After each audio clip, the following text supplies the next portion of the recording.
Greetings and thank you everyone for joining us today for the 8th panel in the 4th year of the Transitional Justice in the USA Speakers Series. I'm Lisa LaPlante. I direct the Center for International Law and Policy at New England Law Boston, where I'm also a professor of law. So as a bit of background, the series was launched in 2021 in collaboration with some 40 other institutions across the nation.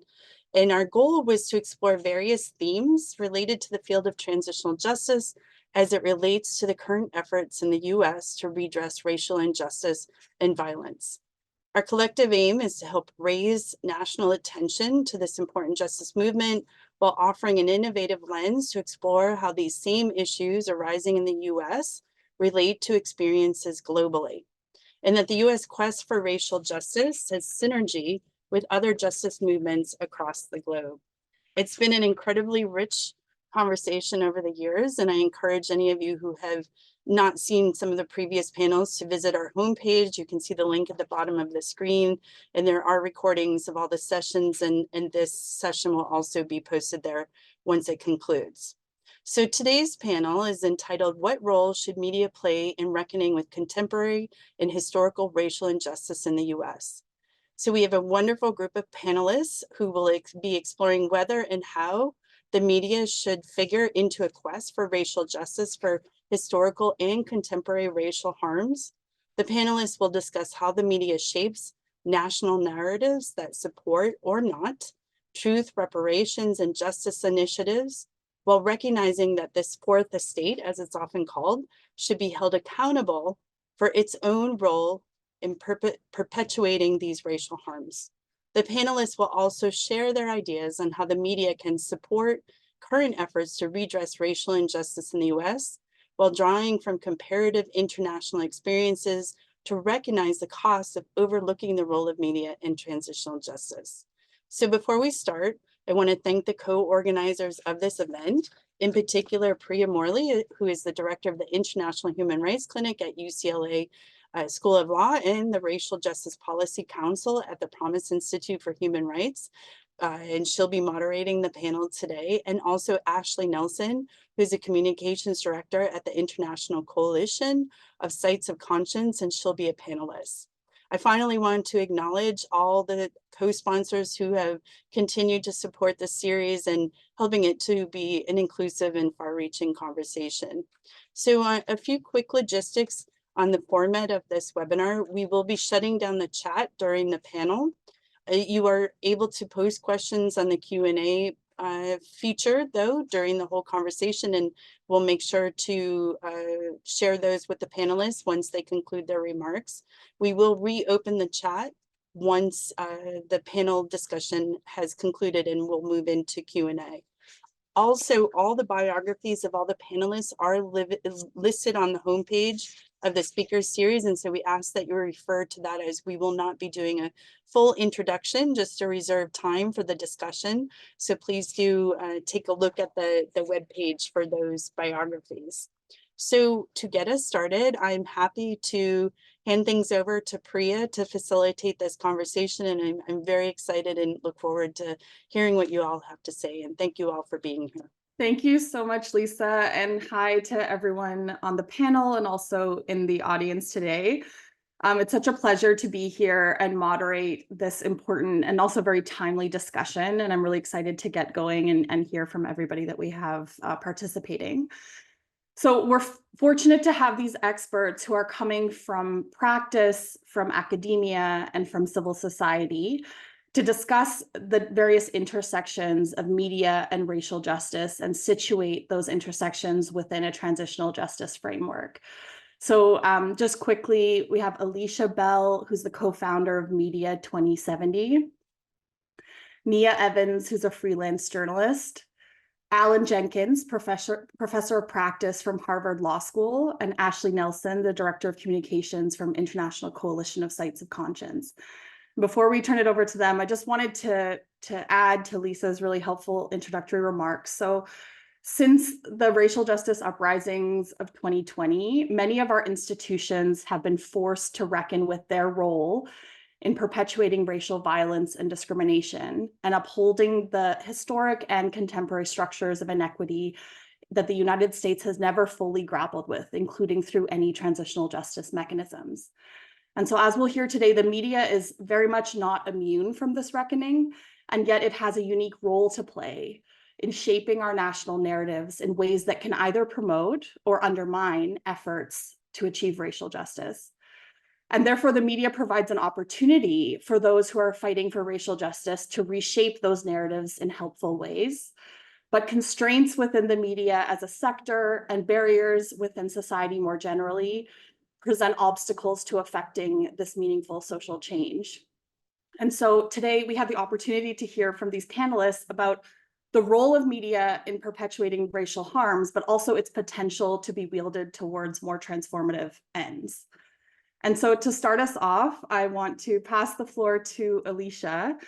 Can you please share some of your work, and from that perspective, how the media has contributed to racial violence and discrimination, and how it also can be held accountable for some of these violations? Thanks so much, Priya. And I'm going to go ahead and share my screen so that y'all don't have to just look at me while I'm talking. But this here is a photo of my father. His name is Anderson Davis. And when I'm thinking about the history of media harm and lineages, I think it's important to lift up my own personal lineage and history.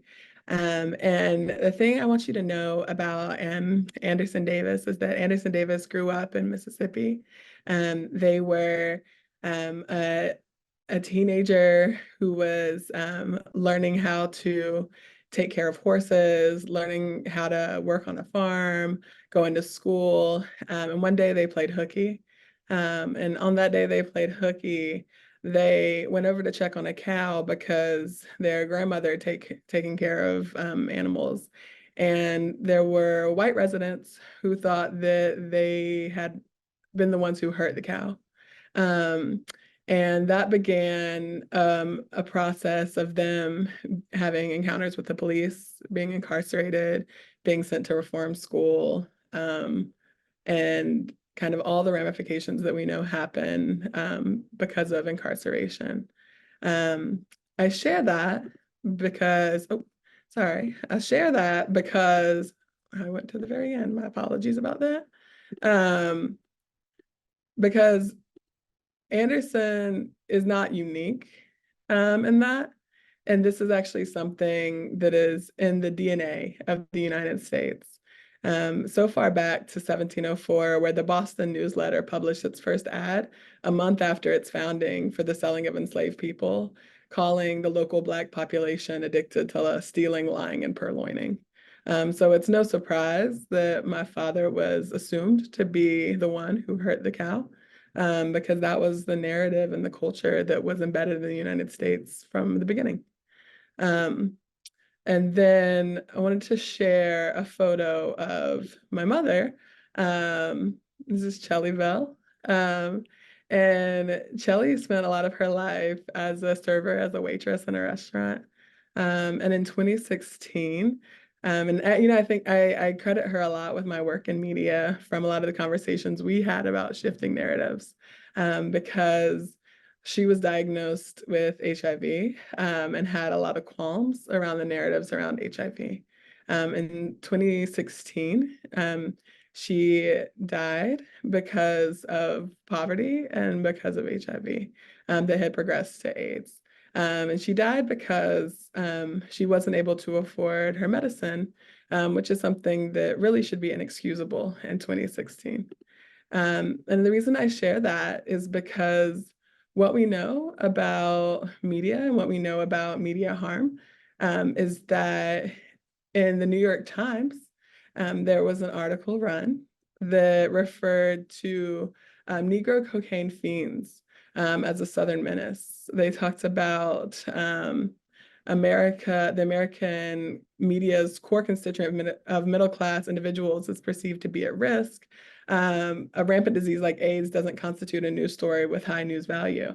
And so the thing to know about Chelly is that at one point in Chelly's life, she was addicted to drugs, and that she was experiencing the disease of addiction.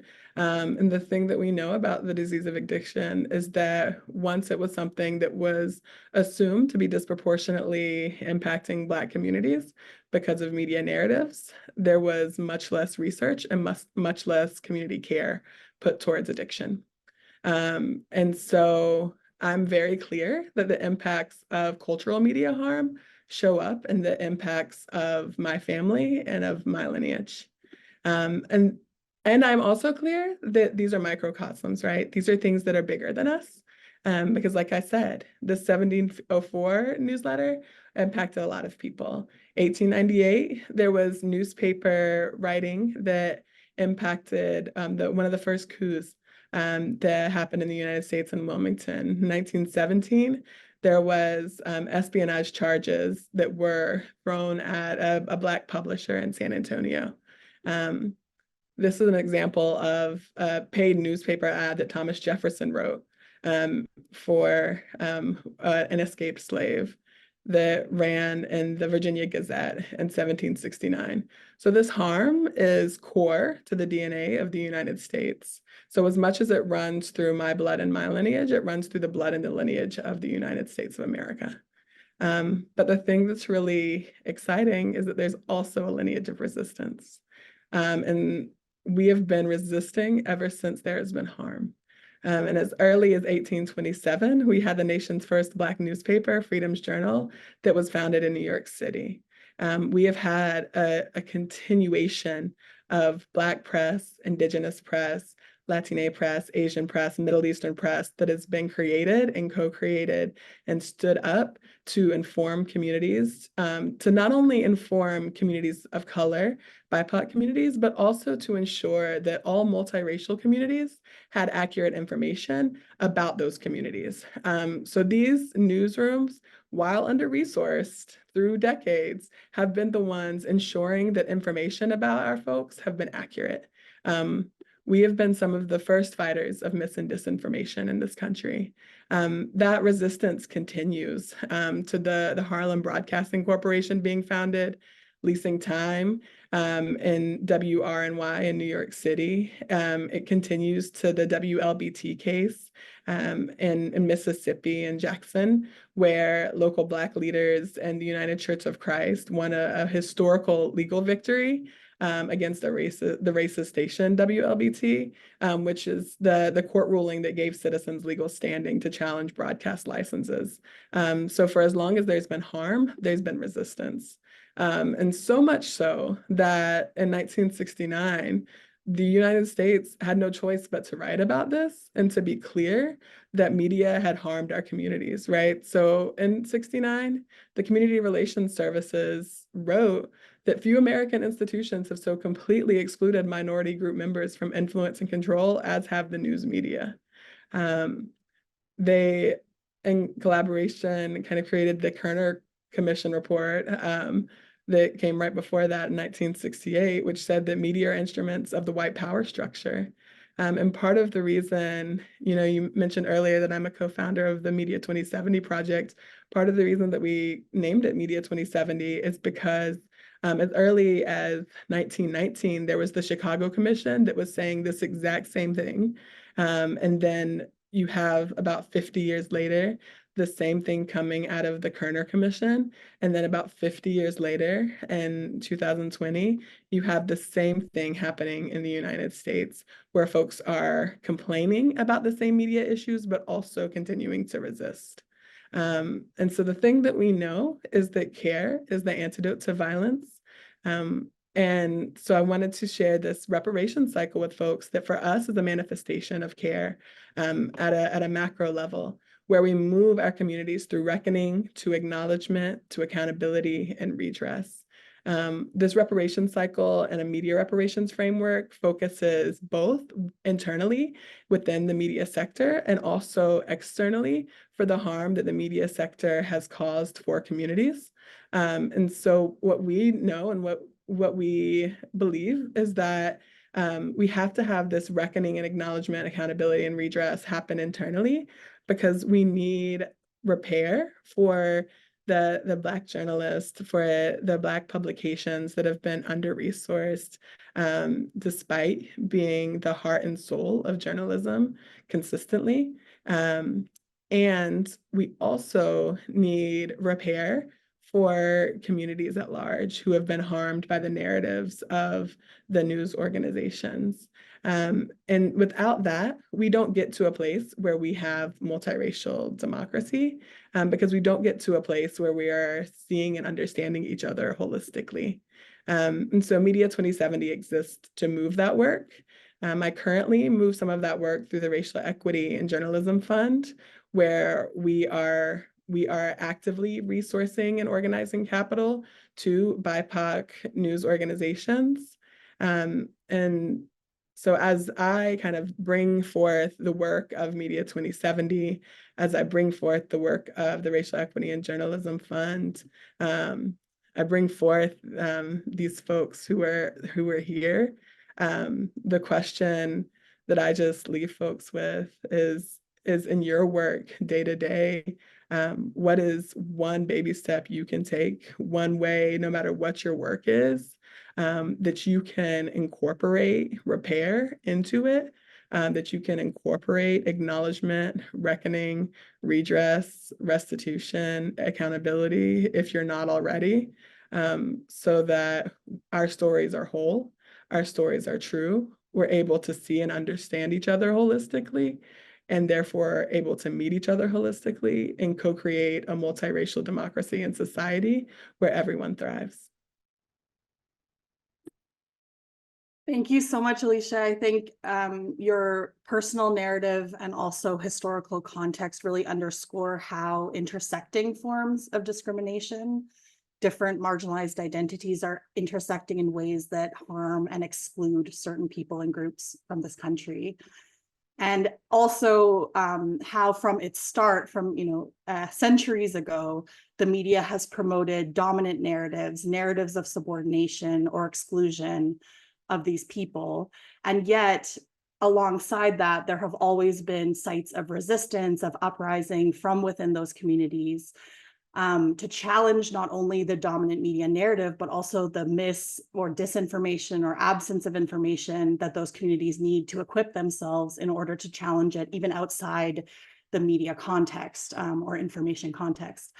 And so I think we'll come back to this, but it really strikes me the way that you are thinking about reparations as something within the sector, but also something that the sector owes to the broader population, and as something that is local and micro, but also structural and redistributive when it comes to resources and need to make a broader systemic change, which I think situates it well within this broader framework and discussion about transitional justice and reconstituting the systems and structures that were at the root of those violations to begin with. So before we come back, I think, to hear a bit more about Media 2070's work, I'd just like to now ask Alan if you can share with us as well, from your vantage point on these issues, what the role of the media is in shaping both negative and positive narratives, and how this is relevant to current, ongoing, or contemporary efforts to achieve racial justice in the US. Thanks very much, Priya. Yeah, I wanted to also start with a story, which is that when I took my first civil rights case, this was in the 1990s when I was with the NAACP Legal Defense Fund. I was representing a low-income Black community on one of the South Carolina Sea Islands, Defusky Island. This is a Gullah island. Folks who had been there, a community who had been there continuously since long before the end of slavery. And they were being pushed off of the island and off of their land by a combination of unfair taxation, disparate development, and kind of old school racial discrimination. And so, I'm working with people in the community, my clients and others. I worked up a case under the Fair Housing Act and the Civil Rights Act of 1964. But I also pursued a media strategy. And so we pitched the story to CNN, to the Atlanta Journal-Constitution, to the local newspaper in Beaufort County. They ran stories and the case settled on terms that were favorable to our clients. And by contrast, I had inherited cases at the NAACP Legal Defense Fund that were 25, 30 years old, that were still going on and had not yet been resolved. And so for me, there was a message there, right, that without the legal approach, there would have been nothing to settle. But without an astute media strategy, we'd probably still be litigating this case today, 30 years later. At the same time, though, many of us were pursuing police discrimination and accountability cases that were systemic patterns and practices of discrimination, and we couldn't buy good coverage. And when there was coverage by the mainstream media, it tended to fall into an episodic narrative of the one bad apple. Here was one, police, encounter that went awry, rather than the kind of systemic, historic, continuous kinds of discrimination and often violence that we now know exists and that much of American society knows about for reasons that I'll get to briefly. And so, for me, that is indicative of the help and the hindrance and the harm that we have seen from mainstream media and other forms of journalism. I guess I'll start, building on Alicia's wonderful presentation with the middle half of the 20th century up until today. And so that same Kerner Commission that came out of the unrest of the mid to late 1960s, a different quote than, pardon me, than the one Alicia shared, but in the same vein.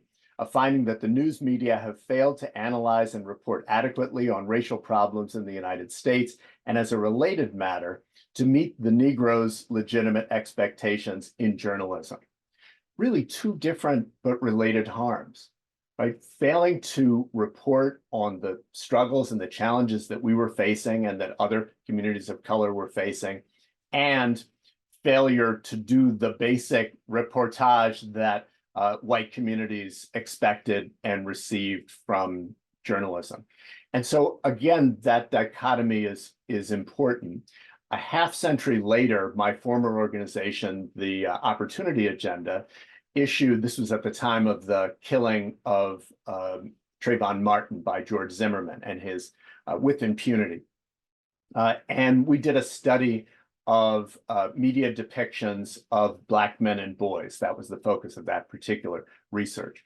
And what we found was stunningly similar a half century later, that Black men and boys were grossly overrepresented in stories about and as perpetrators of crime and violence and in poverty. And this is far out of proportion of our actual representation around those issues, that we were underrepresented in depictions as fathers, as problem solvers in the community, even as users of technology.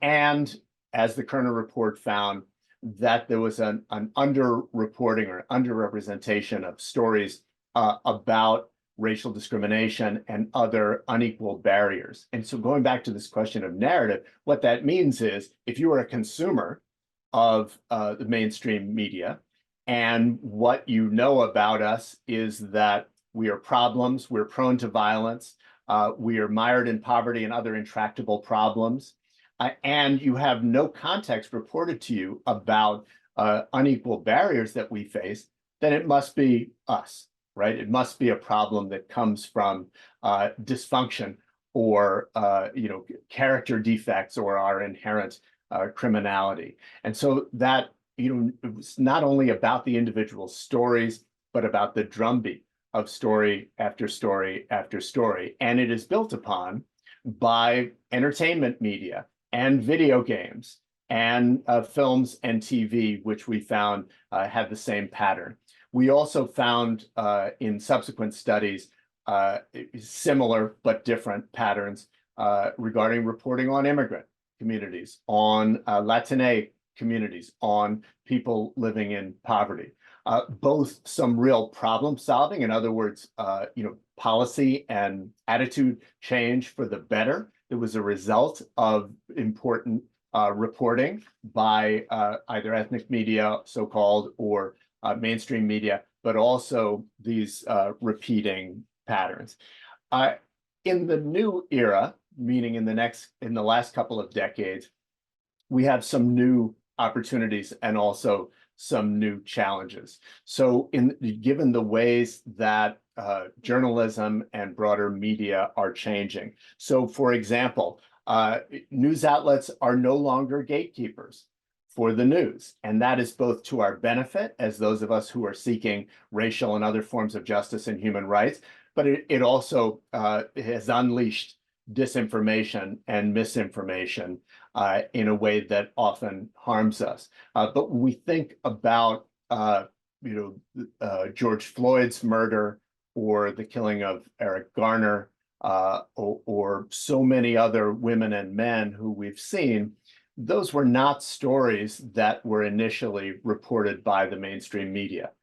They were reported, if you will, or shared by everyday folks who saw an injustice and documented it. And because of changes in technology, we're able to tell that story to a large audience. Only then, in many of those instances, did journalism organizations take up those issues and run with them in a way that helped, right? Once they picked them up, it helped to reach some new audiences.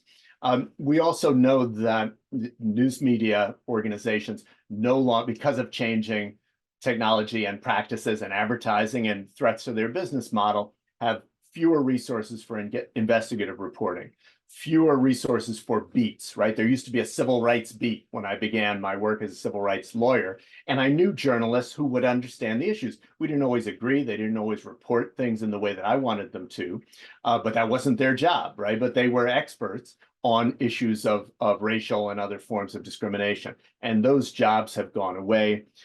And of course, people of color are significantly underrepresented in newsrooms, and that problem has gotten worse of late, not better. Now, of course, a diverse newsroom does not guarantee reporting that advances racial justice or shines a light on unfairness and racial inequality. But we know that a racially exclusionary newsroom virtually guarantees that. And that's an additional problem that we've seen. So I want to kind of arc and talk just a little bit about what does that mean for us and for especially those of us who are advocates in this space. I think one of the opportunities that is now available to us, as I noted, this is the first time in human history that all of us have the ability, at least the potential technologically, to reach millions of people around the world and to hear back from them. We have data regarding who we're reaching that is would have been unheard of just a couple of decades ago. We have the ability to tap creative storytelling, and that often is going to be the way to reach new people. I'll briefly and shamelessly plug my new comic book series about the insurrection, 1/6. Which has allowed us to reach people who would never have picked up and read the 820-page House Select Committee report on the insurrection, who aren't watching CNN or the New York Times or the Washington Post, in part because they've been told that those are not reliable sources of information. And it's allowed us to reach across while still upholding some important journalistic principles of truth and storytelling. And so I think we have to get smart about that. We have to lean into shared values. We have to recognize what the media, the journalistic community is and how it's changing, and be strategic in how we engage with those storytellers, even as we push them to do a better job and to repair some of the harm that those institutions have done in the past. So I'll stop there. I look forward to the rest of the conversation. Yeah, thank you so much, Alan. I think your presentation really picked up on some of the threads from the first intervention as well. So how there are harms both of over and under representation. So overrepresentation in harmful ways that perpetuate stereotyping, drive dehumanization of certain populations, and yet an underrepresentation when it comes to effective or comprehensive reporting that could actually be beneficial to some of those same communities.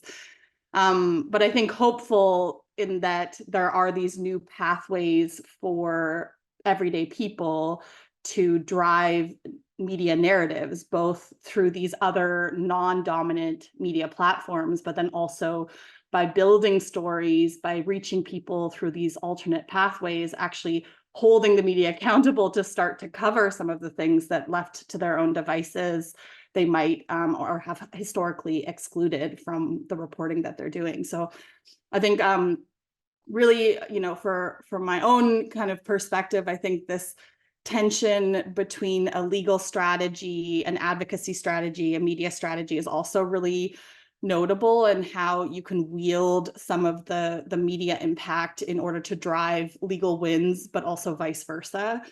So I think it would be great to hear a little bit more about that when we conclude with the initial interventions.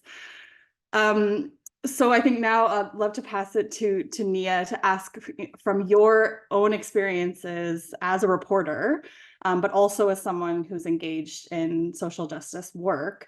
What is the role that journalists can or should be playing when covering themes related to racial justice? Sure. So I'm really glad to be here. Thank you for having me.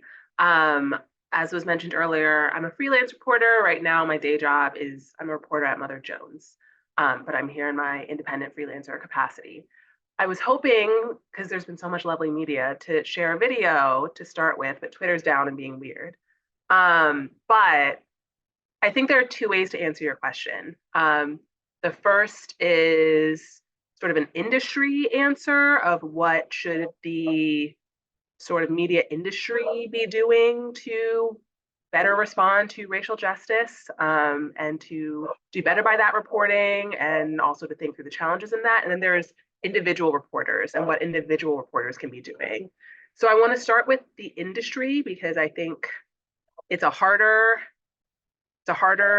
thing to get our heads around, but I'll say that for a long time, as was mentioned here, the general wisdom was just that we needed more Black and Brown reporters to do racial justice reporting, right?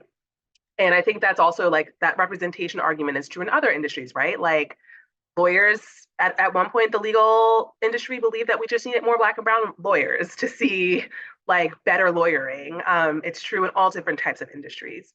But so for a while, there was just like, okay, let's create more pipelines. Let's get more people in the industry. You know, I became a journalist because of those writers, people like Van Newkirk at The Atlantic and Jamel Bowie at The Times, Roxane Gay, Nicole Hannah-Jones before she did 1619, she was like a segregation reporter.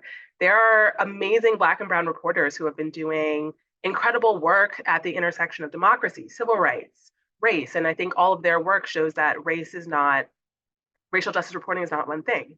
It is housing reporting. It is gender justice reporting, it's education reporting. But all of those reporters are really the folks who inspired me to become a reporter. I guess I'll start with my story. I actually started out in legal advocacy. So I graduated college in 2015 in the middle of Black Lives Matter, and I wanted to do policy work, and I went to DC, and I worked at the National Women's Law Center, which is a legal advocacy org. And I did a lot of gender justice, but also education work. And I was on the comms team. So it was really my job to think through how do we leverage media really to advance and protect civil rights. And what I quickly found out there, and what I've learned even more as a reporter, is that media is a public good that is run and controlled by elites, right? Media is controlled by billionaires and wealthy white folks. So that means that at a systemic level, the incentives to respond to racial justice work are not great. They're not really there because the status quo is in the favor of folks who are running the industry. I'd say that from like an industry standpoint, we're seeing some of that play out here, right? Like there was a reckoning the same way in 2020, there was a reckoning, racial justice reckoning around all of the areas of American life, policing, inequality, racism. But we also saw it in newsrooms. You saw it mostly being led by Black and Brown reporters who, you know, at the Times, at the Washington Post, at the LA Times, the Atlantic, all over, reporters were saying, not only are you not doing right by these stories around policing and injustice, you're not doing right by whole swaths of the country. Like, this is not a newsroom made to represent a multiracial democracy.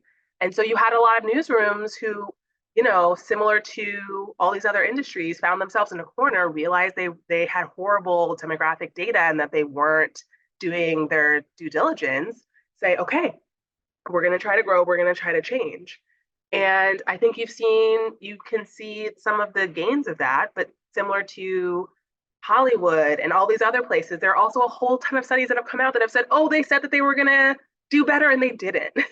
So they said in 2020 they were going to hire more Black and brown reporters. They said in 2020 they were going to build out their race and justice beats. They said that they were going to think differently about the way that they're covering multiracial democracy. And I think that there's a lot of lip service. And I think in terms of the delivery, it's been, not only has it been underwhelming, the industry is fundamentally unstable, right? Like, the same forces that make it so that racial justice reporting is not a priority are also why the industry is so unstable for reporters. So there are layoffs that are really blanketing the entire industry right now. And you'll find the folks on the chopping block tend to be the exact people who are doing the work that we're talking about. At the LA Times, for example, the majority of staff who were let go were Latinx and Asian. You had folks who were covering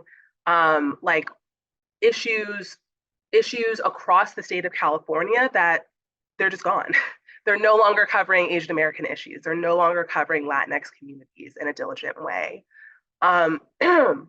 So because of those forces, right, you have this lip service, you have these poor incentives, you have a fundamentally unstable industry that is run by the ruling class, not set up to do good racial justice reporting. And that's where I get to the individual. I'm a person who believes in people power. I don't think that the industry is going to hand us the money that we need to do good racial justice reporting, the support that we need to hire and bring on Black and brown staff.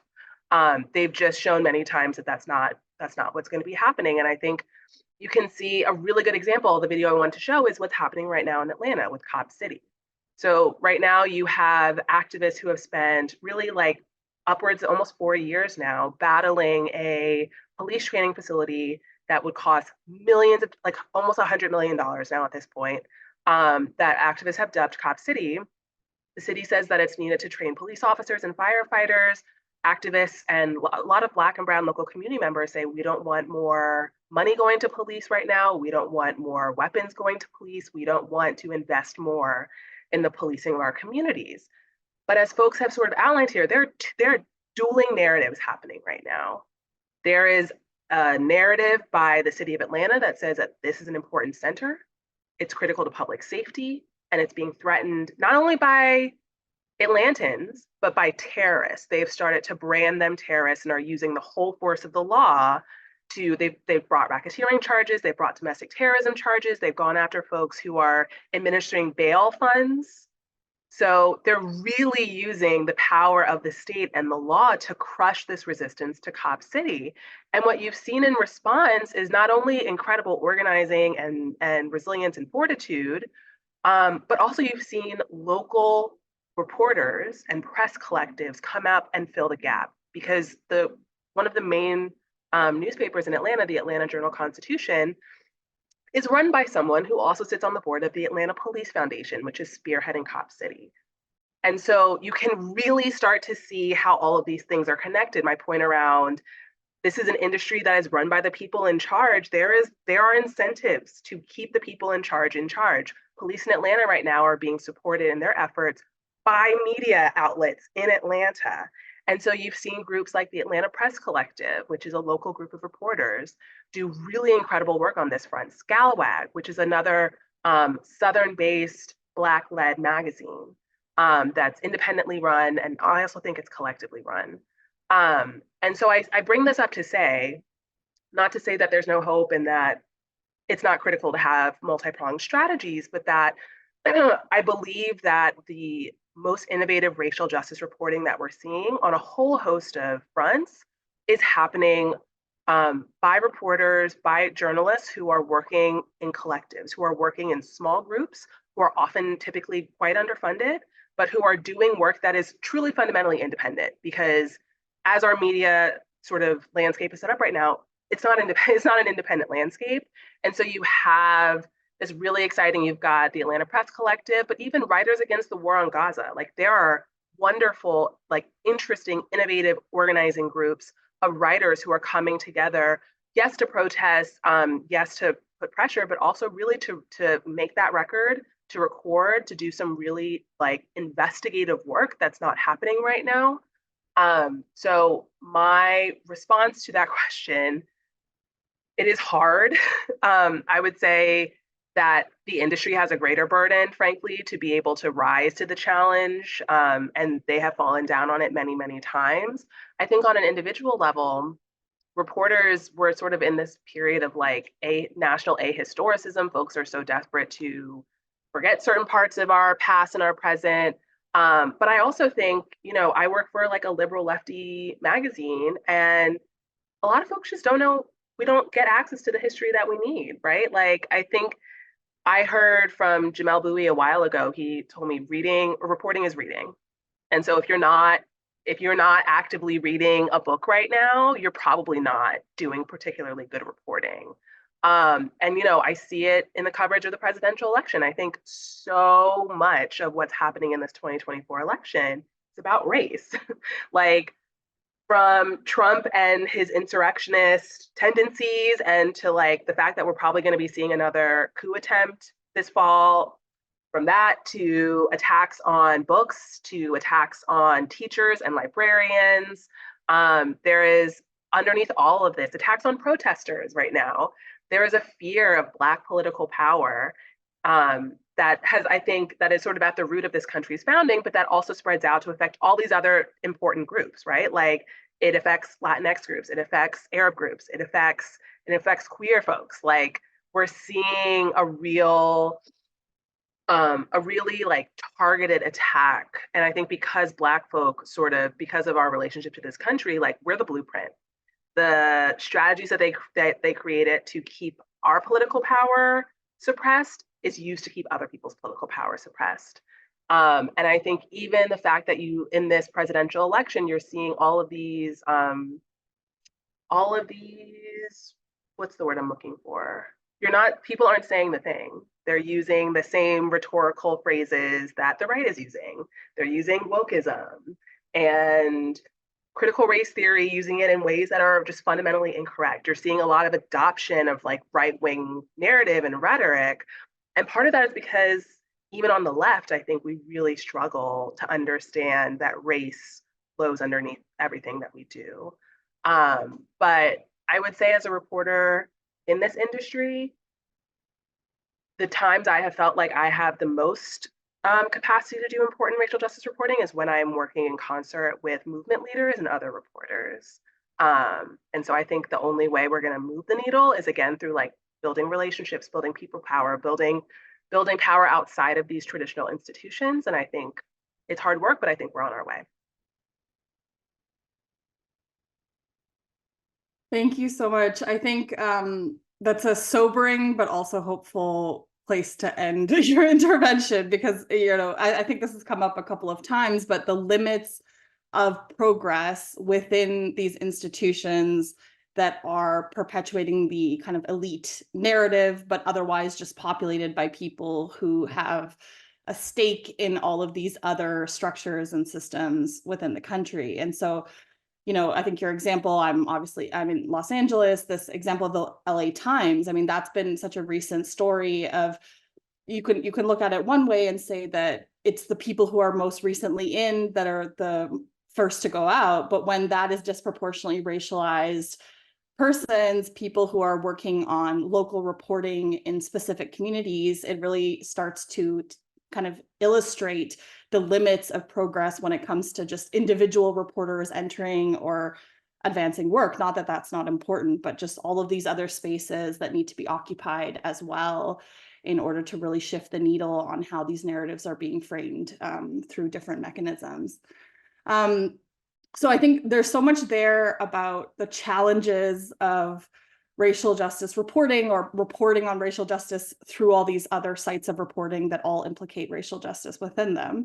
And so I guess, Ashley, given all of this that we've heard, this rich discussion about the role of media in perpetuating racial harms and narratives in the US, I'd ask you or invite you to comment on how we should understand this within a global framework of transitional justice, and how we can compare this context that we've heard from the other panelists in the US with how other countries have grappled with similar issues. And maybe there are lessons to learn or ways that we could think about modeling our engagement within the US context based on how they have advanced that. Great, I would love to share my screen too, if I could. Let me see if I can do this successfully. Let's see here.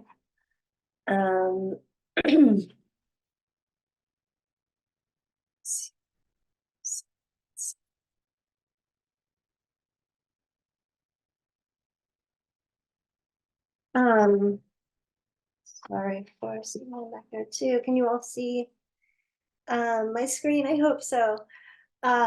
Thank you so much for being here and for having me. I'll share a little bit about my background. Half of me is from Mississippi, like Alicia, and the other half is just north of there from Memphis. So I grew up hearing plenty of racist narratives within my own household and within my own culture. I'm honored to get to be here today, and I'm honored that I get to spend my life listening to other stories now, because for the first 18 years I didn't hear many. In fact, my grandmother was kind of the black sheep of the family, and when I was 13, she took me to the National Civil Rights Museum, which is the site where Martin Luther King was killed. And it changed my world, and it's no wonder that I work with museums and historic sites today. As Lisa mentioned, I'm the communications director at the International Coalition of Sites of Conscience. We are the only global network of historic sites, museums, memory initiatives that connect past struggles to contemporary movements for human rights. A large portion of what we do comes through our global initiative for truth, justice, and reconciliation, which works in post-conflict and conflict settings on the ground with local civil society organizations, victims organizations, to amplify the voices of survivors, particularly marginalized survivors whose stories have often been silenced, and to really equip them to have a role in their making their country more peaceful and just. So I'm going to be bringing some examples from other sort of parts of the world, and I think it's so important because I think in North America, or in the global North generally, we often do not recognize how much the global South has to teach us, and how far and away, in some ways, many countries in the global South have engaged in transitional justice processes that America absolutely hasn't, on a formal level or informal level. So I'll just kind of jump in and give you some examples from a more global perspective, and share some of the things that I've learned working with survivors and civil society actors around the world. So, in terms of inciting violence, much as we saw in America on January 6th, this is not, certainly limited to the global South.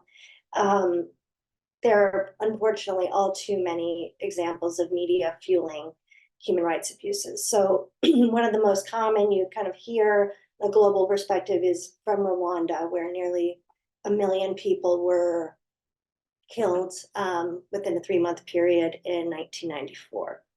The local media was a major instigator of violence during that genocide. A 2009 Harvard Kennedy school study estimated that over 50,000 people participated in the violence as a direct result of propaganda. transmitted by just one radio station there.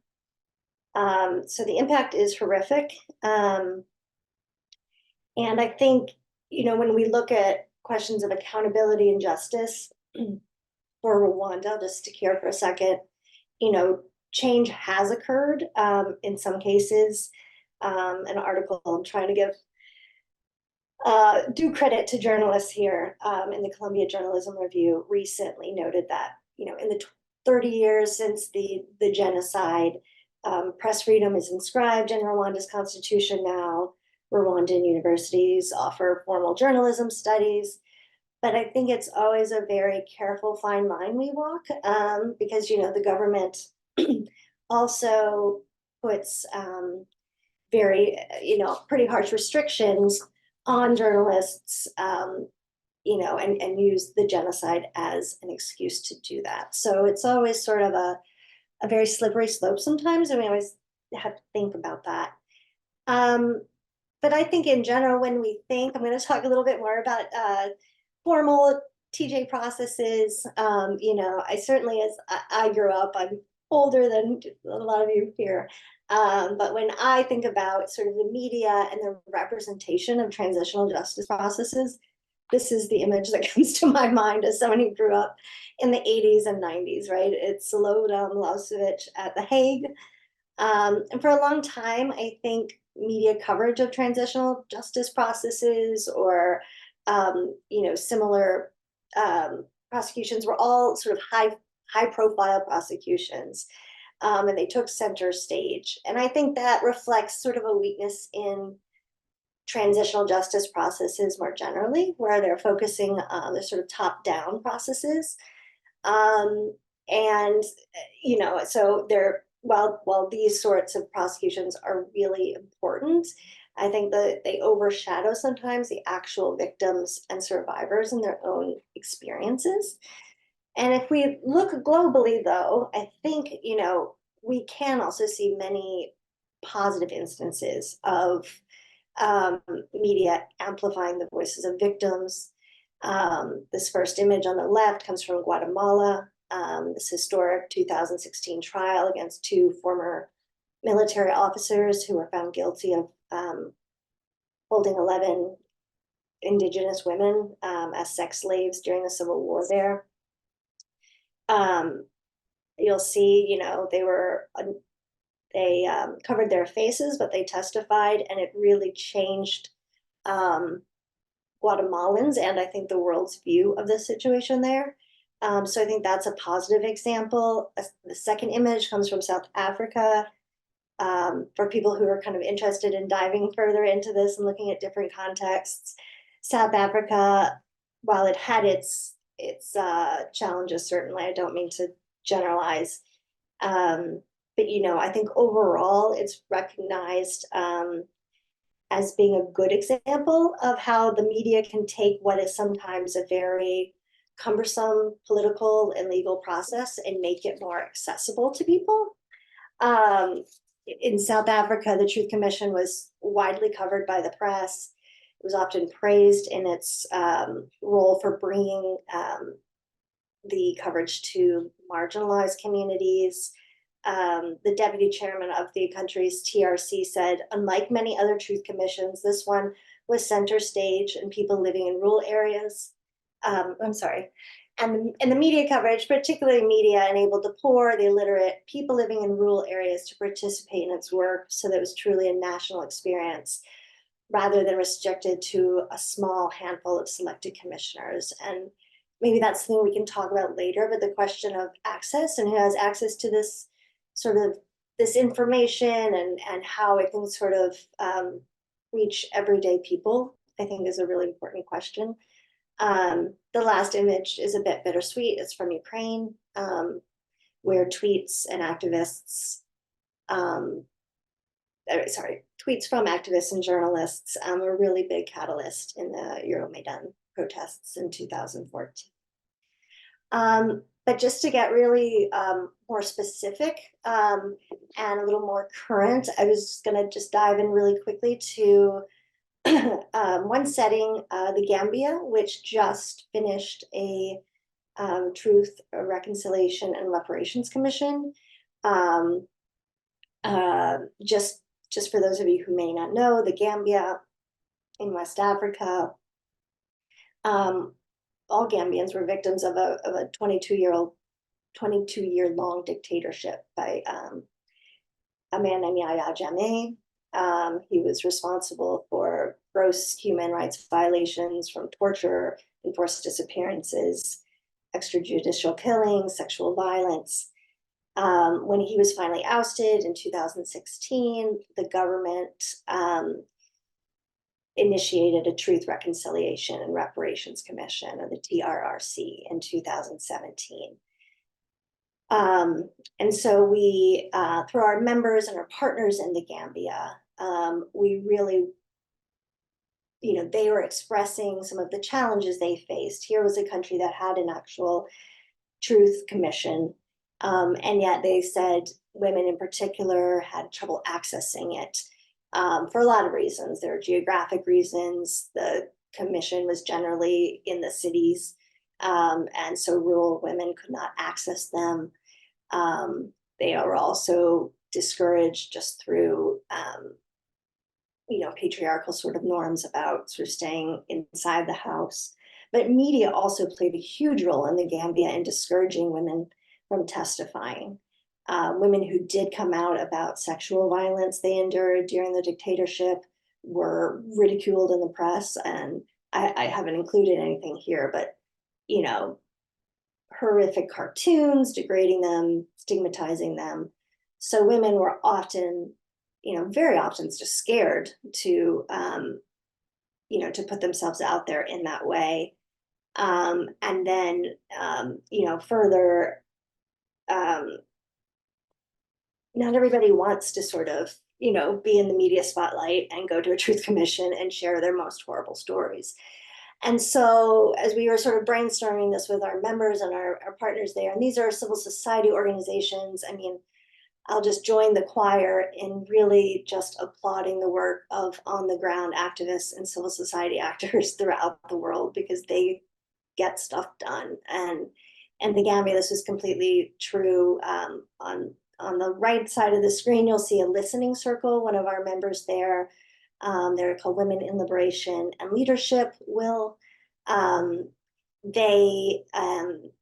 To encourage women to share their stories, they created literal listening circles where women, essentially had safe spaces where they could share their stories. And there were really wonderful impacts from this. So women, some women decided, you know what, I do want to go forth and I do want to talk to the TRRC. 60 to 80% of the women who testified at the TRRC in the Gambia came from Will and came from these listening circles. But others, of course, they just gained solidarity and a feeling of, beginning to heal just from being with other women sharing stories. And Will, in order to collect their stories, collected them, and also LGBT communities that really are not able to speak out publicly, collected their narratives and gave it a shadow report to the TRRC. So civil society organizations are doing amazing work, and I will say often at great risk to their own selves. In this situation, one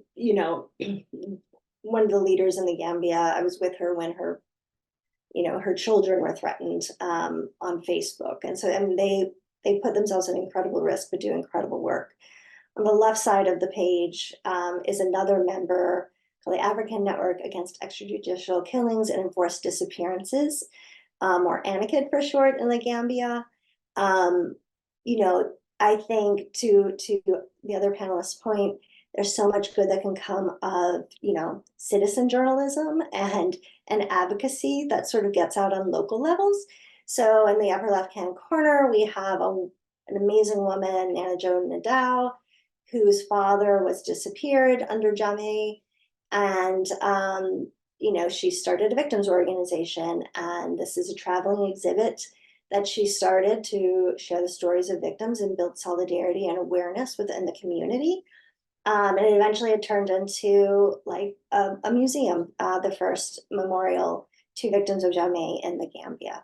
So there's amazing work being done to counter negative media stereotypes. We also, I think it's important to kind of,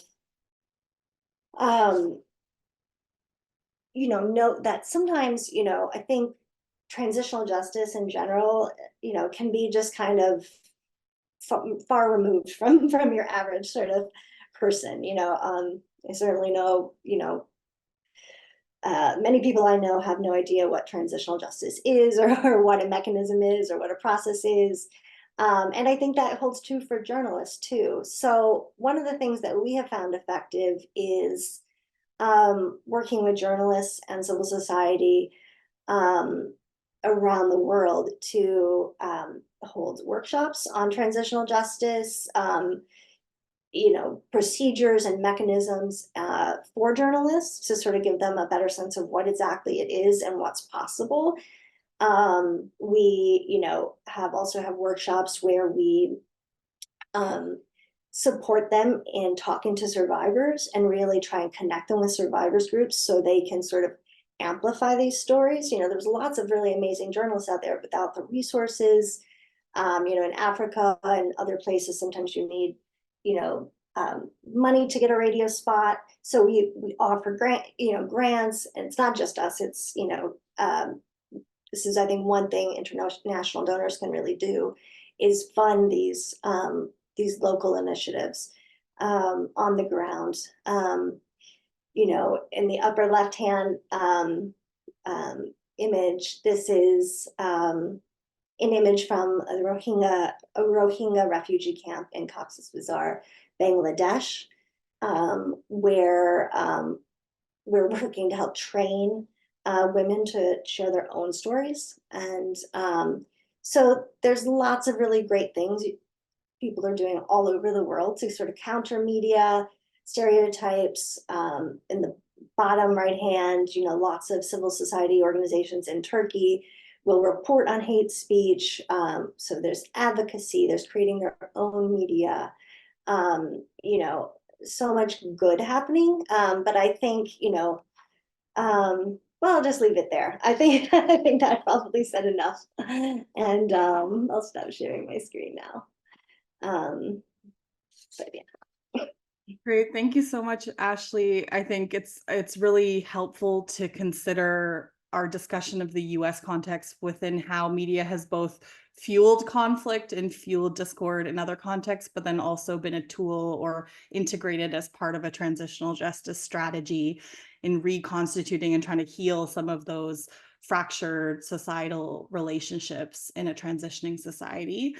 Now we have time for some further reflections and questions. So I just want to let everyone in the audience know that if you have questions, please now feel free to drop them in the chat function, and we'll circle back to those with time. But for the time being, I have a few kind of follow-up questions that I wanted to pose, but also invite the panelists to add reflections on each other's presentations or pose any questions you might have for each other. I think the first kind of prompt, which maybe Alicia, you can start, and then if others want to jump in, is just this question. So you spoke about the work of your organization around reparations, and reparations, along with litigation, like Alan was mentioning, and other types of social engagement, like Nia and Ashley were discussing, can form part of a transitional justice framework. But of course, we don't have one formally in the US context, despite these histories of Indigenous genocide and slavery and colonization. And so there is a burgeoning discourse around reparations in different contexts in the US. And so I was wondering if you could maybe reflect more from your vantage point, thinking about reparations with this media lens, like how are you conceiving of reparations, or for others to equally comment, from the ways that you're using legal or non-legal strategies, how are you conceiving of those as it relates to this media angle, which of course is just one of many and potential elements of a transitional justice way of approaching some of these issues?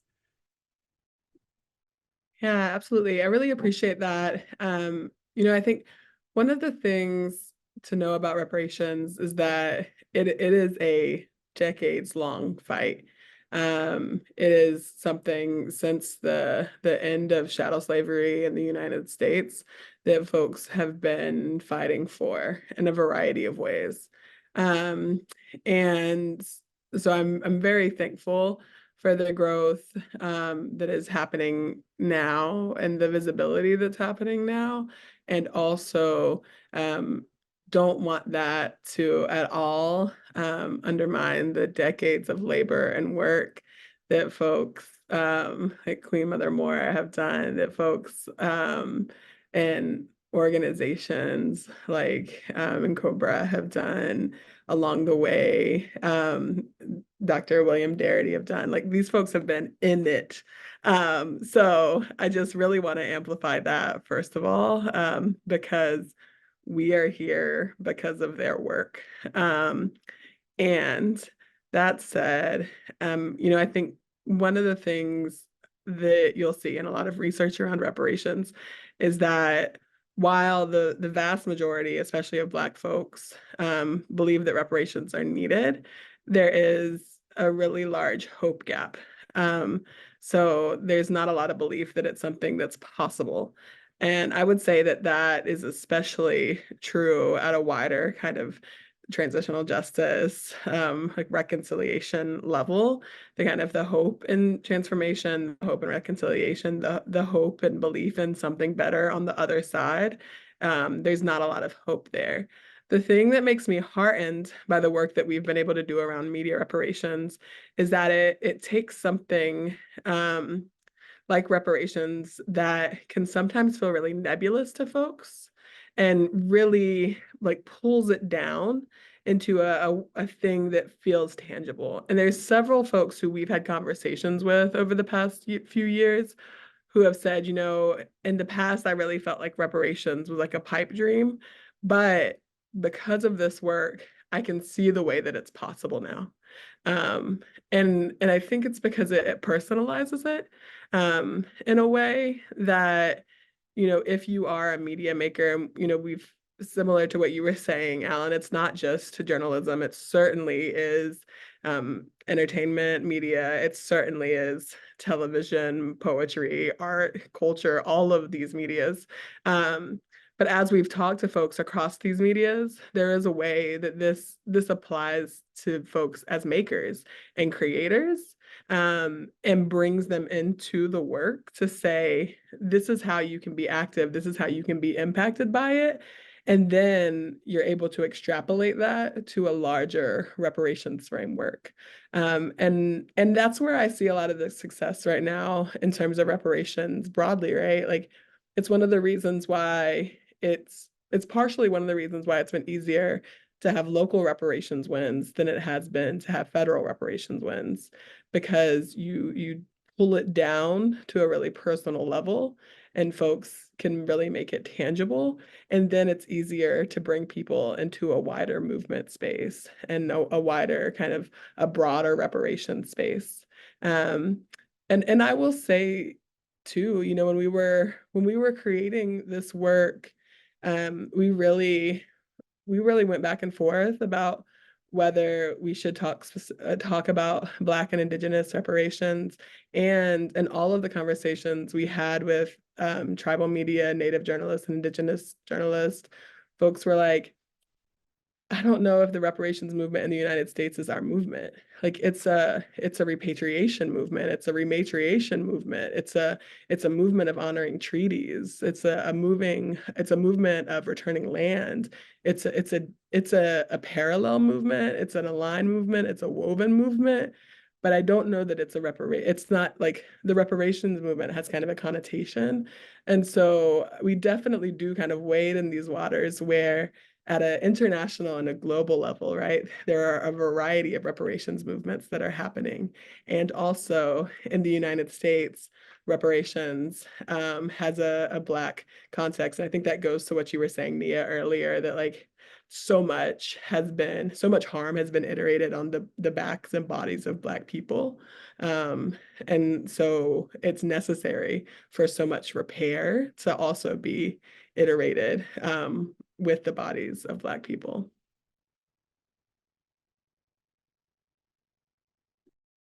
I'll jump in. I did a fair amount of reparations reporting about the California effort late last year.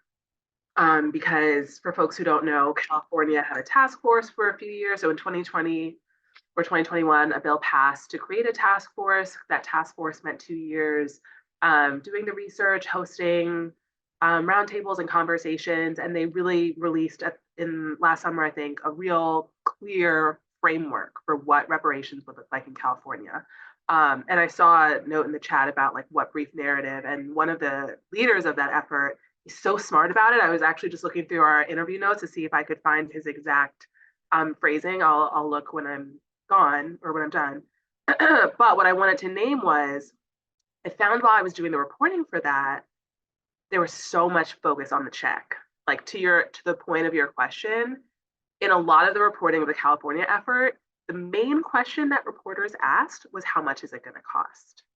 Like if you saw a question, if you like actually saw a question in the story, it would be about the money. And I think we all know why that is, but I think it speaks to a real challenge in my work, which is around like sensationalism. I think a lot of reporting around race in the US is like very sensationalist. And partly it's because it gets clicks. Like I can't tell you like how much engagement posts from my current outlet gets. Like stuff about DeSantis going after Black folk is like catnip to like whatever followers we have, whatever like white liberal San Francisco followers we have. Like they love reading stories about DeSantis passing crazy racist shit. They love it. And so there's a real incentive to go after reporting that sort of has that sort of evil caricature, right? Like idea around race, like, oh, this crazy white racist and like these Black people being attacked. And it creates such, it doesn't just like create caricatures like evil villains of DeSantis, it like caricatures Black folks in Florida, right? Like it makes it a story where they're just acted upon and they're not acting. So you can find hundreds of stories about all the racist crap that DeSantis has done. You'll find a lot fewer stories of like the amazing freedom schools that folks have set up in the last year, or like the really important like legal advocacy efforts that have like gone down to like the litigation that has been spearheaded to go after DeSantis and his agenda. And the same is true in California, right? Like I think this is a great question you're asking, but like, what do you say to make sure people don't know it's just about a check? I think part of the reason people have that framework is because the media reinforces it, right? Like the media tells people one of the main questions you need to ask here is how much it's going to cost. And even the folks who are leading that effort in California, they're so careful about it. They get the question, they're like, well, it's not about the money, and they'll pivot and they'll talk about the context and the importance and like they'll even relate it to like work today. We would never expect someone to work for no money, like, right? Like there is, not to say that there isn't like real slavery that continues in prisons and all these different contexts in the US, but I think they're very strategic about money in the reparations conversation because there is the idea, the check, the money is the sensational part. It's the part that media is reinforcing. And so I think that like there's real work to be done. As I was doing that reparations reporting, like there's no training around this. Like I think there's real, Ashley, as I was listening to you talk, like there's real value in reporters who are like, reparations have made advances, as Alicia said, at the state level, at the local level, at the city level. Like there's amazing stuff happening and reporters are asking the wrong question. They're really only asking how much it costs. Not everyone, but a lot of them are. And I think there's real training that journalists need to like actually like learn from some of these reparations processes that have happened in other countries, lessons that should be learned from the way media was covering them. Like learning, I think the longer I'm a journalist, the more I realize so much of the job is learning how to ask the right questions. And the way race operates, a lot of folks are just asking the wrong questions. And I think that they need support to be able to ask the right ones. Yeah, I just wanted to hop in on that the chat question piece of it. Which, I think there's certainly, an economic argument because the way that we have to tend to harm and oppression in the United States is so costly. And I'm well aware that we don't fight mis and disinformation with facts, because mis and disinformation is an issue of emotional need. It's an issue of material inequity. It's not something we fact check our way out of. But for folks who like data and for folks who like facts, there is certainly an economic argument there. But similarly, when we talk about reparations for Black communities in particular, I really like to lift up to folks that Blackness is so expansive. And within Black communities, we have Black women, we have Black men, there are Black wealthy people, there are Black poor people, there are like Black workers, there are Black queer folk, Black straight folk, Black Appalachian people, Black immigrant people, Black Asian people, Black Spanish speaking people, right? And the list could keep going, right? And so if we're able to be really holistic about how we move reparations in the United States, then inevitably there will be more justice for every single one of those identities I just mentioned. There will be more justice and more equity for Appalachian people, for immigrant folk, for Spanish-speaking people, for women, for queer folk, because all of those intersections exist within Black communities. And similarly, I'll lift up, when I was showing that picture of my mother, she was not a light-skinned Black woman. She was a white woman. And I'm really clear that part of her death was a result of media anti-Blackness. And so it's really clear to me the way that media anti-Blackness harms white communities as well, both directly. There are so many white folks across the United States who experience addiction and HIV and AIDS, who are living in the realities of the echoes of media anti-Blackness. And so it behooves those folks as well to fight against media anti-Blackness at a reparative level so that they too can experience repair. And so there is a way that this work is really specific and a way that this work is really universal simultaneously. Because if we're able, I said that care is the antidote to harm, and that's a Saidiya Hartman quote, but if we're able to reorient so much more of our policy and programs and work through a lens of care, then that makes so much better for so many people, including each of us who are here on this panel right now. Yeah, thank you so much. I think one thing that came out of those reflections is how, and especially Nia, you were speaking about this, how the media frames these bad individuals and characters of people.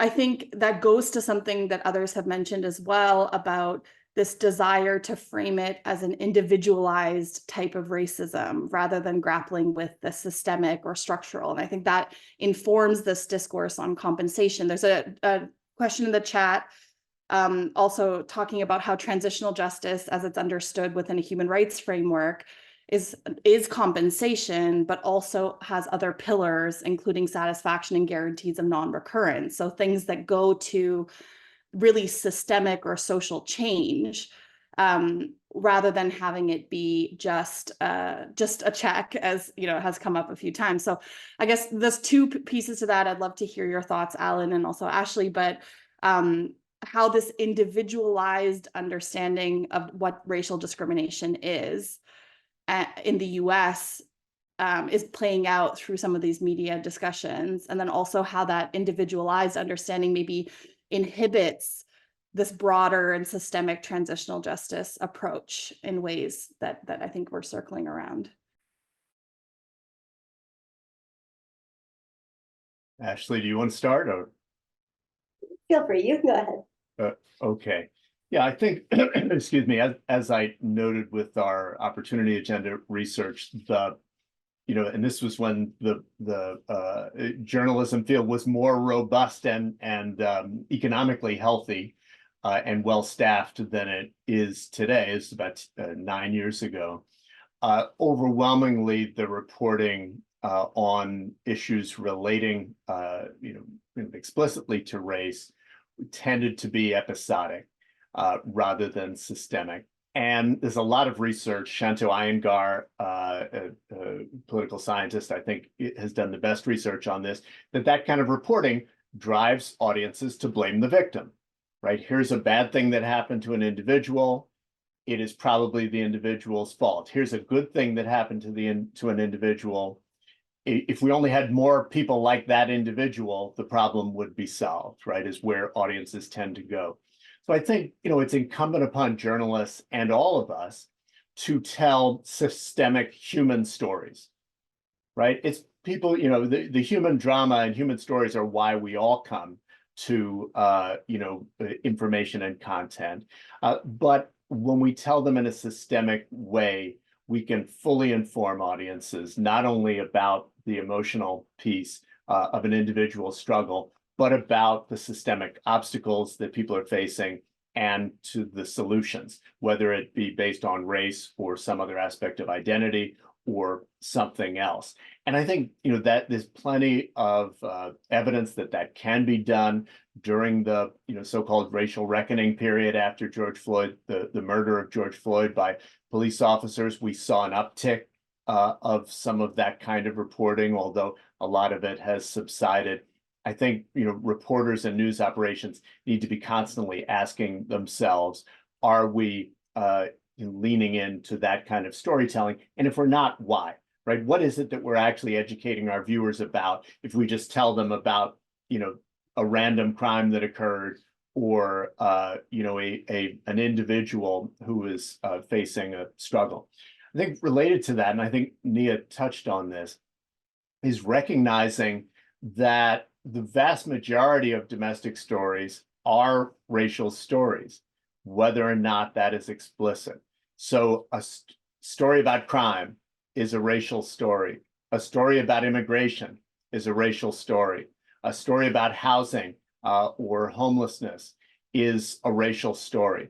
And I think unless journalists and reporters and those of us who are outside, advocates and others, understand that and are affirmatively working to break the silent stories, the silent narratives that are going on in people's heads through not only information, but I agree, I think it was Alicia who said, yeah, information is necessary, but not sufficient, right, to alter these narratives, we're going to fail. And so, for example, I think news operations, and this is true, I wrote an article about how entertainment companies need to have, kind of a bias filter, right? They're going to review their scripts for, is it funny enough? Is it accurate? Is it too offensive? Let's also review our scripts and our reporting for, does it reinforce or break existing biases? Does it explain why people of different races are facing different challenges because of both our history and our contemporary racial discrimination and other kinds of bias? I think at the institutional level, we all have to do a better job of analyzing the stories that we usually tell and of telling different ones that are really, oriented towards truth and education and ultimately, reconciliation and justice. So much to to think about. I'm so grateful to be here with you. I think when I think about this topic, I also feel, just worried about how siloed we all are, just in terms of the news that gets to us. One of the things I'm always thinking about is, how do we reach other people? How do we, we really live in these sort of information bubbles as well. So how do you hear somebody else's view in a way that's not quite so polarized, or just listen to stories without that angst that media puts on everything? I do think, again, I keep returning to the local and also thinking about a few things to think about.